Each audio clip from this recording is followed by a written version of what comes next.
오늘 저녁에는 주를 위하여 순종하는 삶, 다르게 표현하자면 하나님의 영광을 위해서 순종하는 삶이라고 말할 수 있습니다. 우리가 하나님의 영광을 위해서 살고자 한다면 우리가 때로는 참 어려울 때에도 순종해야 됩니다. 오늘 크게 보면 이제 두 가지를 말씀하고 있는데요. 첫 번째는 13절에서 15절을 한번 보시겠습니까?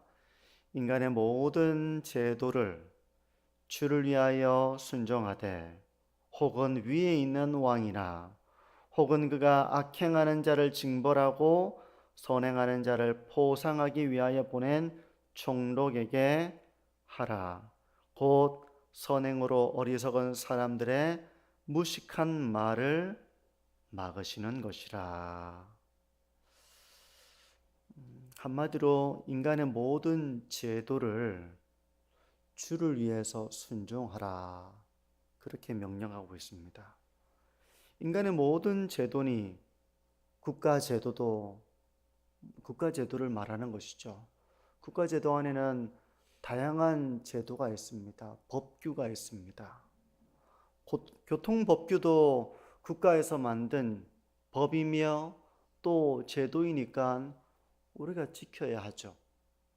교육제도, 문제가 있고 그러더라도 인간의 모든 제도, 그게 우리로 하여금 죄를 짓게 만드는 것이 아니라면, 좀 부족하게 보인다 하더라도 순종하라는 것입니다. 주를 위해서 순종하라는 것입니다. 직장 생활에도 그냥 내 마음대로 하는 게 아니라 직장 생활에 그 내규가 있습니다. 언제 출근하고, 휴식 시간은 어떻고, 맡겨진 임무는 어떻고, 이런 안에 있는 이제 법과 회사 안에도 그런 내규와 제도가 있죠. 그걸 주를 위해서 인간의 그 모든 제도를 순종하라는 것입니다. 어떤 거는 조금 부당하게 느껴지는 것도 있을 거예요. 왜냐하면 그게 하나님을 경외하는 사람들이 만든 법규와 내규와 그런 제도가 아니기 때문에 우리가 보기에는 좀 이것은 불합리하고 부당하다고 느껴지는 그런 제도도 있겠죠. 하지만 주를 위해서, 하나님의 영광을 위해서 그 모든 인간의 제도를 순종하라는 것입니다. 특별하게 죄를 짓게 만드는 제도가 아니라면, 그런 명령이 아니라면 순종하라는 것입니다. 그럼 죄를 짓게 만드는 그런 명령은 어떤 게 있겠습니까? 이때 당시에는 황제를 숭배하라. 황제 숭배가 있었잖아요. 로마 시대에는. 로마 시대에 황제 숭배가 있었는데 그건 우리가 순종할 수가 없죠. 그러니까 죄를 짓게 만드는 것, 그건 우리가 순종할 수 없지만 그런 것이 아니라면 순종하라는 것입니다. 우리나라도 과거 일제 통치를 받고 있을 때는 우리가 나머지는 다 순종하죠. 그 국가의 제도를 지킵니다. 근데 지킬 수 없는 명령도 있잖아요. 예를 들면 신사참배, 신사에 가서 참배하라. 그리고 이런 참배에 대한 명령, 이런 것들은 신앙을 벗어나서 하나님이 아니라 다른 것들을 숭배하고 우상을 숭배하는 것이기 때문에 우리가 할 수 없었던 거잖아요. 그런 것이 아니라면 국가의 모든 제도, 우리 인간 사회의 모든 제도를 주를 위해서, 하나님의 영광을 위해서 순종하라는 것입니다. 이처럼 하나님께서 이 세상의 제도, 그 세상의 제도를 만든 사람은 누굽니까? 세상의 권세가들, 세상의 지식인들, 이런 사람들이 그런 사회의 법규와 제도를 만드는데 세상의 주관자들에게 권세를 주신 분은 하나님이십니다. 바벨론도 아시리아도 그들이 권세를 누리는 것은 하나님이 일시적으로 그들에게 권세를 주신 것입니다. 그러니까 우리가 선지서를 보게 되면 하나님은 이스라엘만의 하나님이 아니라 온 천지의 모든 것들을 주관하시는 그런 주인이라는 것을 말씀하고 계시죠. 하나님께서 온 세상의 주관자이십니다. 그러니까 생사화복을 주관하시고 또 누군가는 세우시고 누군가는 허무시고 세상의 주관자들도 하나님이 세우십니다. 그러니 그들이 어떤 목적을 위해서 그렇게 세움을 받는가 하면 14절에 본 것처럼 악행하는 자를 징벌하고 선행하는 자를 보상하는, 이게 하나님께서 세상의 권세자들을 세우신 목적입니다. 만약에 이런 제도와 이런 질서와 법이 없다면 세상은 무법천지가 되겠죠. 그렇게 되지 못하도록 세상의 주관자들을 세우고 법과 질서를 세우고 제도를 세우고 그리하여 이 나라를 통치하도록 하시는 것입니다. 그러니 인간의 모든 제도를 주를 위해서 순종하라. 이런 명령이 주어지는 배경에는 당시의 교회를 비방하는 어리석은 사람들의 말과 비방이 있었기 때문에 더욱 그렇습니다. 당시 교회는 세상 사람들의 비방을 받았습니다. 그들은 어리석은 말로 교회를 비방했어요. 어떤 어리석은 말인가? 저 교회는 황제를 숭배하지 않고 나라가 정한 법과 제도를 따르지 않고 이 사회의 암적인 존재들 같으며 그들은 이 사회에서도 행하지 않는 그런 불법과 그런 우리 사회의 질서와 법을 무너뜨리는 그런 사람들이다. 이런 오해, 소문이 이 당시 교회에는 있었습니다. 그 중에 하나는 이제 지난주에도 이렇게 말씀을 드렸다시피 예수 그리스도의 피와 살을 상징하는 떡과 포도주를 먹고 마시는 것을 두고 식인 풍습을 행하는 자들이다 라는 말도 안 되는 어리석은 말을 당시에 사람들이 했던 겁니다. 그리고 또 이들은 서로를 향해서 형제, 자매라고 부르는 이걸 통해 가지고 그들은 서로 근친혼을 하며 그렇게 지내는 사람들이었다. 왜냐하면 다 형제고 자매라고 부르니까. 그러니까 세상 사람들이 볼 때에는 깊숙이 들어와서 교회를 보는 것이 아니라 저 멀찍이에서 교회 하는 것을 보게 되니까 어리석은 말로 교회를 비방하고 교회를 그렇게 공격하는 일이 있었던 겁니다. 근데 거기서 만약 교회가 이 사회에 죄에 해당하는 부분이 아님에도 불구하고 이 사회의 법과 질서를 무시하며 이렇게 살아간다면 그건 덕을 세우지 못하는 것이 되겠죠. 하나님의 영광을 위해서, 주를 위해서 죄가 되는 것이 아니라면 인간의 모든 제도를 순종하라. 그렇게 말씀하고 있는 것입니다. 성도 여러분, 우리 역시 이 말씀은 오늘날 이 시대를 살아가는 우리에게도 동일한 하나님의 말씀입니다. 이 사회의 법과 질서와 그런 제도를 우리가 죄가 되는 것이 아니라면 순종해야 됩니다. 부족할 수도 있겠죠. 불완전한 사람이 만든 것이니 어떻게 완전하겠습니까? 이 사람이 보면 여기가 문제고 저 사람이 보면 저기가 문제고 사람이 만든 것이니 한계가 있고 부족함이 있을 거예요. 하지만 우리 그리스도인들은 죄가 되는 것이라면 따를 수는 없습니다. 그게. 하지만 죄가 되는 것이 아니라면 우리는 인간의 모든 제도를 존중하고 주를 위해서 하나님의 영광을 위해서 그것을 따르는 순종이 필요한 것입니다. 그러므로 성도 여러분, 우리가 직장 생활을 하다 보면 직장 사회의 어떤 내규라든지 제도라는 것이 되게 부조리한 것들이 있을 거라고 봐요. 죄가 되는 건 아니지만 이건 좀 말이 안 돼. 그런 것이 있을 수 있겠죠. 그런가 하면 또 학생들은 학교를 다니면서도 학교가 정한 어떤 그런 학교의 법과 규칙 이런 것들이 이거는 말이 안 돼. 이렇게 생각되는 부분이 있을 수도 있겠죠.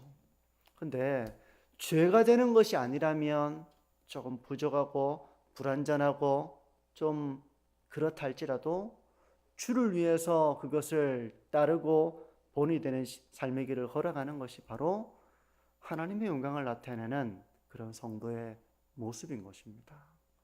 교회는 바로 그런 이 사회 속에서 빛과 소금과 같은 역할들을 감당해야 하는 것이죠. 이것이 첫 번째고요. 두 번째는 모든 성도들과의 관계 속에서 이웃을 공경하고 형제를 사랑하는, 크게 보자면 이웃 사랑에 대한 말씀이에요.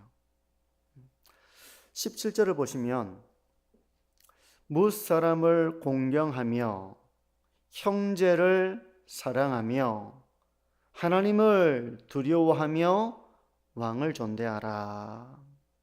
먼저 무사람을 공경하라. 모든 사람을 공경하라는 겁니다. 모든 사람을. 공경이라는 말의 의미는 남을 대할 때 몸가짐을 조심스럽게 하고 받든다, 이런 의미가 있습니다. 공경. 그러니까 공경이라고 하는 것은 그냥 내가 그냥 하고 싶은 대로 행하는 것이 아니라 내 몸가짐을 조심스럽게 해서 받드는 것이 공경인데, 우리말로 공경인데 무사람을 이렇게 공경하라는 것입니다. 보통 아랫사람이 어른들에 대해서 공경하라는 말을 쓰지만 모든 사람을 공경하라 이렇게 우리가 쓰진 않잖아요. 성경은 무사람을 공경하라. 모든 사람을 존중하고 그들을 바르게 대할 수 있어야 된다. 상대방을 존중하라는 것입니다. 모든 사람을 존중하라. 어떤 사람은 무시하고 어떤 사람은 존중하고 이것이 아니라 모든 사람을 존중하라. 아이들도 마찬가지겠죠. 우리가 존중하는 마음으로 그 인격적인 대상으로 바라보고 존중하는 삶. 이거는 지위고와 나이를 막론하고 남녀노소를 막론하고 모든 사람에게 우리가 그런 존중을 가지고 서로를 대할 수 있어야 한다는 것입니다. 우리 그리스도인들은 그렇게 해야 한다는 것입니다. 그런가 하면 형제를 사랑하라고 말씀합니다. 형제를 사랑하라. 교회 안에서 형제를 사랑하라는 것입니다. 사랑이라는 것은 우리가 고린도전서 13장에 나오는 것처럼 자기의 유익을 구하지 않는 것입니다. 우리가 얼마나 자기 유익에 밝은 사람들입니까? 우리가 기본적으로 다 이기적인 존재들이에요. 나만 좋으면 다른 사람이 어떻든 사실 그 생각을 잘 못할 때가 많거든요. 우리가 나만 좋으면 내가 많이 가질 수 있으면 다른 사람은 조금 못 가져도 그거 별로 괜찮다고 생각합니다. 반대로 다른 사람이 많이 가지는데 내가 못 가지는 거 그거는 안 되죠. 그러니까 우리가 기본적으로 이런 이기적인 성향을 모두가 가지고 있습니다. 근데 사랑은 이기적으로 행동하는 것이 아니라 자기 유익을 구하지 않는 것입니다. 나의 유익을 구할 수 있지만 그 나의 유익을 포기하는 것입니다. 내려놓는 것입니다. 그리고 사랑은 오래 참는 것입니다. 정말 우리가 오래 참아야 되죠. 왜냐하면 사람을 사랑한다는 것이 완벽한 존재가 있어서 사랑하기가 편한 그런 존재가 있으면 얼마나 있겠습니까?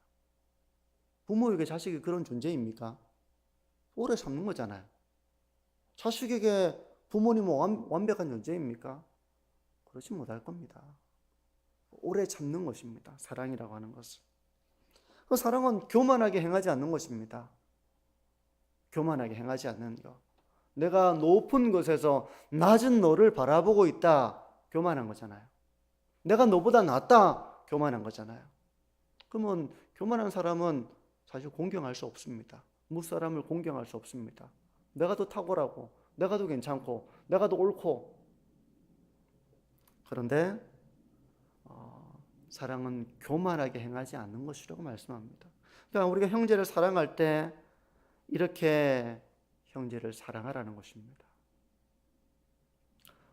우리가 교회 가운데서 이렇게 이웃 사랑을 실천할 때 내가 존중받고 싶은 것처럼 나도 다른 사람을 존중하는 것입니다. 내가 고운 말을 듣고 싶은 것처럼 나도 고운 말을 하는 것입니다. 나는 쓴소리 하면서 나는 좋은 소리만 듣기를 원하고, 그렇게 해서는 안 되겠죠. 우리가 모두에게 서로에게 고운 말을 하고 고운 말을 또 듣는, 그렇게 해야지. 나는 쓴소리해도 당신은 고운 말을 하시오, 그렇게 해서는 안 되겠죠. 그러니까 내가 존중받고 싶은 것처럼 다른 사람도 존중하는 거, 이게 황금률입니다. 남에게 대접받고자 하는 대로 남을 대접하라. 가장 최소한의 기독교 윤리가 바로 이 황금률입니다. 그러니까 네가 존중을 못 받아도 존중해라. 이거는 훨씬 더 높은 수준이지만 네가 존중받고자 하는 대로 다른 사람을 존중해라. 이건 가장 무너져서는 안 되는 그런 기독교 윤리입니다. 황금률입니다. 우리가 존중받고 싶은 것처럼 다른 사람을 존중하는 것, 그렇게 형제를 사랑하라 말씀하는 것입니다. 그리고 또 하나, 하나님을 두려워하며 왕을 존대하라, 그렇게 말씀합니다. 이 당시의 왕은 로마 황제입니다. 로마 황제예요. 로마 황제는 이 당시에 기독교인들을 핍박합니다. 그리고 로마 시대 동안, 중세 시대 동안 기독교는 상당히 많이 핍박을 당하거든요. 근데 하나님을 두려워하며 왕을 존대하라고 말씀하고 있습니다. 비록 그가 하나님을 경외하지 않는 왕이라 할지라도, 교회를 핍박한다 할지라도 그 왕을 존대하라는 것입니다. 저런 왕은 난 인정하지 않겠어. 이런 모습이 아니라 하나님을 두려워함으로 왕을 존대하라. 물론 죄를 짓게 만드는 명령이라면 따를 수 없겠지만 그렇지 않다면 왕을 존대하라, 그렇게 말씀하고 있는 것입니다. 오늘 말씀에는 크게 두 가지를 말씀했죠. 하나는 인간의 모든 제도를 하나님의 영광을 위해서 순종하라는 것입니다. 로마서 13장 1절과 2절에 이런 말씀이 있습니다. 각 사람은 위에 있는 권세들에게 복종하라. 권세는 하나님으로부터 나지 않음이 없나니 모든 권세는 다 하나님께서 정하신 바라. 그러므로 권세를 거스르는 자는 하나님의 명을 거스름이니 거스르는 자들은 심판을 자취하리라. 오늘날 이 시대는 권위가 무너진 시대가 되고 있습니다. 모든 권위를 부정합니다. 모든 권위를 부정합니다. 심지어 정당한 권위조차도 지금은 부정합니다. 과거에는 권위 이렇게 하면 우리가 꼼짝하지 않고 권위를 인정했습니다. 아무리 선생님이 이렇게 야단을 쳐도 그냥 선생님은 늘 존경해야 될 그런 분이었습니다. 과거에 그랬잖아요. 권위에 대한 순복. 지금은 이제 그 권위가 사실은 무너진 시대입니다. 어떤 권위도 인정하지 않습니다. 내한테 맞지 않으면 그 권위는 부정해야 될 권위가 되고, 사실 오늘날 교회 권위도 성도님들이 과거와 같이 인정을 하는가 한번 생각을 해보시기 바랍니다. 교회가 어떤 일을 정할 때, 교회가 어떤 일을 행해 나갈 때 그 권위를 존중하는가. 나한테 맞으면 존중하지만 나한테 안 맞으면 그럴 때 내가 그런 권위 앞에 어떤 모습인가 한번 생각해 보시기를 바랍니다. 모든 권세는 하나님이 정하셨다고 말씀합니다. 그러므로 우리는 하나님의 영광을 위해서 그 모든 권위를 따르는 것입니다. 물론 그 권위의 부당함과 잘못된 것까지 다 따르라는 말씀은 아니에요. 하지만 정당하다면 그 권위를 하나님을 두려워함으로 따르고 또 그 모든 제도를 따르는 것이 그리스도인다운 삶이고 이 사회의 일원으로서 우리가 또 마땅히 살아가야 할 모습이라는 것이죠. 이게 첫 번째였고요. 두 번째는 이웃을 존중하고 사랑하라는 것입니다. 모든 사람은 존중받을 가치가 있는 존재들입니다. 우리가 그 사실을 늘 기억해야 됩니다. 우리는 자칫 이 세상의 가치관으로 사람들을 바라보고자 하는 유혹을 많이 받습니다. 왜냐하면 세상 사람들은 그런 가치관으로 사람을 대하니까 우리가 이 세상 속에 있다 보면 젖어들 수 있죠. 어떤 사람은 존중해야 될 사람인지, 어떤 사람은 존중을 안 해도 될 사람인지, 세상 사람들의 기준과 가치와 문화와 그 가치관들을 우리도 모르게 영향을 받으면서 우리가 살아갑니다. 그런데 우리는 모든 사람은 존중받아 마땅한 존재임을 우리가 늘 기억해야 됩니다. 어린아이조차도 그런 존재라고 우리가 생각해야 됩니다. 하나님의 형상으로 지음받은 존재들이고 모든 사람을 우리가 공경해야 될 대상이라는 것을 기억해야 됩니다. 안 그러면 우리는 자칫 세상에 물들기가 쉽습니다. 정말 세상에 물들기가 쉽습니다. 그리고 무엇보다 형제를 사랑해야 된다 말씀하고 있습니다. 교회가 서로 사랑하지 않으면 세상은 교회가 그리스도의 제자인 줄 알 수 없습니다. 그러니까 우리가 서로를 사랑하면서 그렇게 공동체를 세워나가야 하는 것이죠. 혹이라도 교회에서 다툼이 있는 것을 세상 사람들이 알고, 교회에서 법적인 투쟁을 하는 걸 세상 사람들이 알고, 그래서 서로를 고소해가지고 경찰서에 출두하고 이걸 세상이 다 알고, 그러면 더 이상 그 교회가 세상 속에서 하나님의 영광을 드러내는 그 복음의 사명을 감당할 수가 없게 되겠죠. 성도 여러분, 우리가 서로 완벽하고 내 눈에 딱 맞아서 서로 사랑하는 것은 아닙니다. 주를 위해서, 하나님의 영광을 위해서 우리가 그 길을 걸어가는 것입니다. 용납하고 오래 참고 또 교만이 행하지 아니하고 그렇게 품으면서 교회를 세워나가는 것입니다.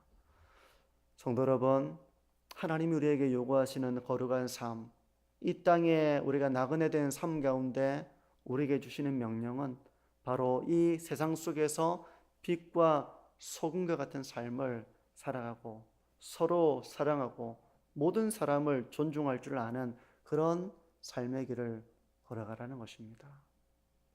우리가 부족할 때가 많겠죠. 우리가 다시 돌이켜서 하나님의 영광을 위해서 하나님이 기뻐하시는 나그네 된 삶 가운데에서 세상의 빛과 같은 모습으로 서로를 존중하는 모습으로 신앙의 길을 잘 걸어가는 우리 모든 성도님들